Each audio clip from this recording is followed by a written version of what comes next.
କାହିଁକି ବିଜୁଙ୍କ ନନ୍ଦନ ଖୋଲୁ ନଥିଲେ ରତ୍ନ ଭଣ୍ଡାରର ଜ୍ଞାନ?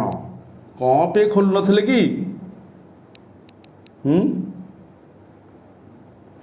ବିଜେପି ସରକାର ଓଡ଼ିଶାର ଏବେ ଯେଉଁ ଆସିଛନ୍ତି, ନମସ୍କାର, ସରକାରକୁ ମାନିବା, ମାନ୍ୟବରକୁ ମାନିବା, ମହାମାନ୍ୟକୁ ମାନିବା,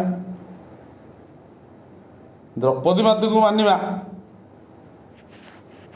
ଦ୍ରୌପଦୀ ମାତାକୁ ମାନିବା। ଓଡ଼ିଶାର କିମ୍ବଦନ୍ତୀ ନବୀନ ବାବୁ ଦ୍ରୌପଦୀ ମାତାକୁ ପଠେଇଛନ୍ତି।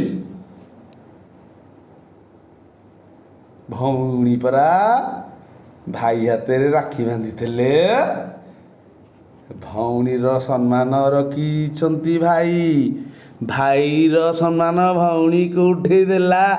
କୁହ ହେ ମୋର ଓଡ଼ିଆ ଅସ୍ମିତାର ଯେଉଁ ବିଜେପିଆ ଭାଇମାନେ, କହିଦିଅ ଜୟ ଜଗନ୍ନାଥ।